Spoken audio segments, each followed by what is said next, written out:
right, our first guest is one of the most talented and respected actors in films today. He hails from a family that boasts two other great actors. His credits include Academy Award nominations for The Last Picture Show and Thunderbolt and Lightfoot. And he's here now to talk with us about something that's of great importance to him, and that's the problem of world hunger. And we're talking, of course, about Jeff Bridges. Now, what do we got coming up here? A televent? That's right, on April 9th. Very exciting project I'm involved in. It's the first time that all these hunger organizations that have been in the field doing such a terrific job, like CARE and UNICEF, have gotten together, and usually they've had to compete with each other for the bucks and for the volunteers, and this is the first time that they're together supporting the idea of ending hunger forever on our planet by the year 2000. Now, what's the difference when you say a televent as opposed to just a telethon? Well, this isn't going to be, you're not going to see the tote boards up there, and people aren't going to be asking for money. What we're really trying to do is inspire people to make a commitment to ending hunger for, in this case, 20 years. We're hoping to be able to pull it off. What do you mean make a commitment? Well, whatever way they want. I mean, money is definitely a way that's needed, but if money feels bad, I mean, I know it took me quite a while. I mean, I've been involved with the issue. It took me quite a while to reach into my pocket. I felt a little better giving my time and doing something that kind of comes natural, like these shows or whatever. And that's the idea, that people don't have to make a giant sacrifice to get the job done, and the sad fact is, even if you did make a giant sacrifice, one person making that sacrifice wouldn't get the job done. What it's going to take is everybody doing what they're willing to do, and that's going to get it done. And, so that may look like to some plumber, he may have a bunch of pipes in his backyard, and he may not know what to do with those pipes. Well, in this show, you'll be able to call up a number, and there's going to be a whole network consisting of all these hunger organizations that will be able to take those that plumber's pipes and get them to the people who need it to irrigate fields in New Mexico or wherever. Yeah.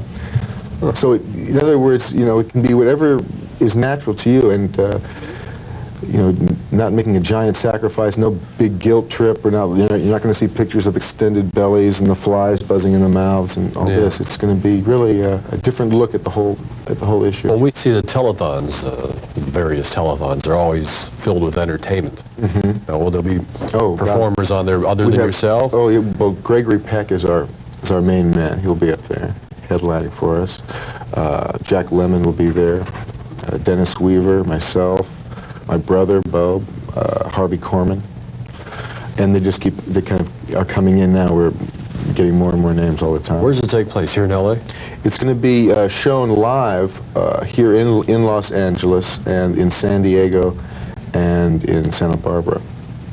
But it won't be all over the country? No. Or will be? No, it won't. Not this year. Our idea is that we'll do, this year it's just going to be here locally in the Los Angeles area, then next year 5 cities, then we're going to go national, and then eventually we want to go international, with satellites live and link up the planet. She's got some big plans for this. Oh yeah. You've been involved with it for quite a while?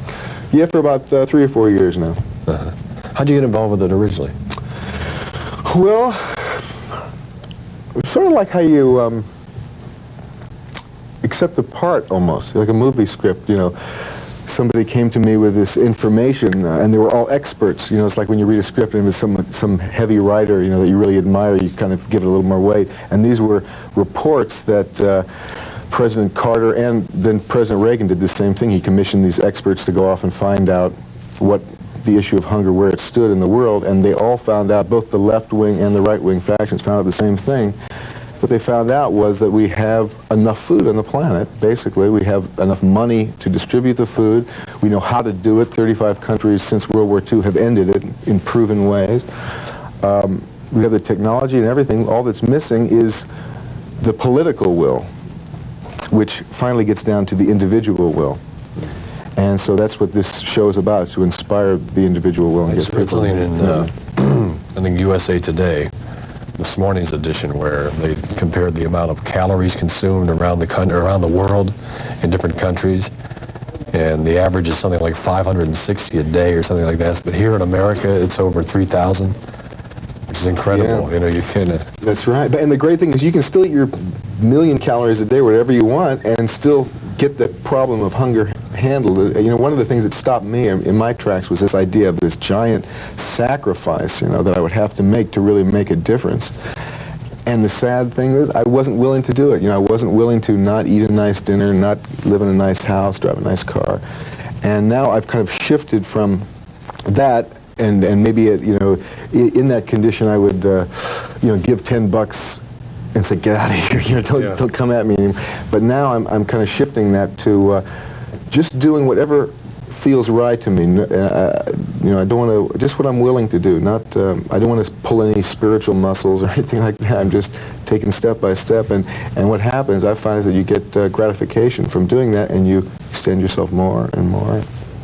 So your film career is still the most important thing around for you, but this is another project you're really... I don't know. Really, I mean, they're getting awful close, man. Yeah, really? I mean, this might even be above that in a funny sort of way. Really? Yeah, I think so. I mean, in what regard? Well, they have to do with each other. You know, I feel as an artist, I'm out there expressing what I have to express, and ending hunger is probably at this point the most important thing I do have to express. And so my movies, you know, I get to express other things in my movies. I would love to make a movie about ending hunger, and I probably will at some point. But my movies enable me to do what I'm doing here with you now, and to spread that. And so they're interwoven. Speaking of the movies, you have one that you did, I don't know, was it a couple years ago, Winter Kills, and it's back out again. It came and went, and now it's back. That film is something else, man. I mean, this guy, Bill Richard, is really quite a guy. He's, it's the only film I've ever worked on where it's never finished. I mean, we were talking to him the other night. He says, yeah, we may take it out and do some more work on it, But it's been released again. Well, yeah, I mean... Twice. Yeah, well, it was released, 5 years ago. You know, there's all these terrific people in the cast. You know, I won't go on, but, you know, John Huston and Elizabeth Taylor, big cast. And 5 days before we were finished, they closed us down. And so the unions weren't being paid. We had some crooked producers. These two guys, one guy shot himself, was tied up in bed and shot through the head by some guys. The other guy's in jail for some coke scam or something, you know. I mean, they're like guys out of a movie, you know. Yes. And so Bill, you know, every few years we would pull the thing off the shelf and do some more work on it, you know. You do a whole narration or whatever.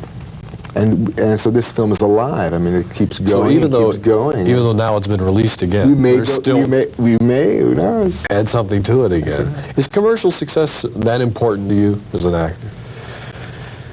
Yeah, it is, but it's not my target. It's not kind of what I'm aiming for. And it seems to when I do aim for what I have been aiming for, I seem to get. I mean, commercial things do come out of it, or. I don't know, that's not really answering your question exactly. I wouldn't turn down a movie because it was commercial, by any means. But I wouldn't do a movie necessarily for that reason. Now, you've been in some of the big money films that have gone nowhere. Nowhere, right? Right. Heaven's Gate, right. Tron. Yeah. And what's the other one? King Kong. King Kong. Right. Well, how does that affect you? Or is that more or less, well, I'll give you the paycheck, I'll see you later? Well, definitely give me the paycheck and I'll see you later, for sure. But all those films I had a great time on them, and I liked a lot of what those films were saying. I don't consider them failures. Jessica Lange was in King Kong with you, and that was the first film she had ever done. Mm-hmm. And everybody kind of laughed at her, and here she is today. She got 2 Academy Award I don't think anybody really knew what a tough acting job that she had in King Kong. It's quite tough to play that ding-a-ling with such, you know, surrendering to it when you're not a ding-a-ling at all. I mean, she's a great actress. Did you see that when you worked with her before? Oh yeah, immediately, right. Did you? No, I didn't see King Kong. Did you work with the ape? Monkey. The monkey. Yeah. It was a big mechanical thing, wasn't it? No, well, they spent a million some odd bucks on this mechanical giant ape. And I guess they figured they spent so much money they had to use it, and they used it just for one shot. The rest was Rick Baker, who did a remarkable job in a costume, and all that stuff looked terrific. But the the one shot where they had the giant ape, it just, it looked totally, completely ridiculous. I thought they sent that out on tour, so there's a promotion for that film at one point, somewhere in New York or something. I can't remember what I was. Okay. You're growing a beard. Is that for anything? That's for, I just landed a part in Taylor Hackford's new movie. So this is for experimenting to see whether I will wear a beard or not. What's the picture? It's called Out of the Past. As of now, the title may change. Okay, but we're going to look for you on the World Hunger Televent. Oh yeah, now do we have a moment just to say one other thing to the audience? Can I look over here? Where's the camera? Out here this way? Right there. Yeah, if anybody wants to participate in this event, one way to do it is to host an evening and watch it with your friends. The event is designed to be viewed by groups of people, and we're going to have churches and schools as well as private people viewing it. So if you're interested in hosting, now let me see if there's a number. God, this number now, it's going right out of my brain. Wait, we better not give the wrong number. No, Why don't we? If I want to say 7, but if that's not it,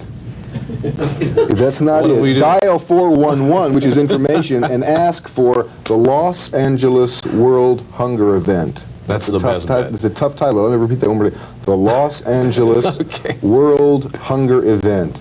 936-7721. I believe that's it. Somebody's going to be getting a lot of calls. World Hunger Event. Jeff, thank you very much. Thank you. Continued success and good luck with the World Hunger Event. Gwen Verdon when we come back.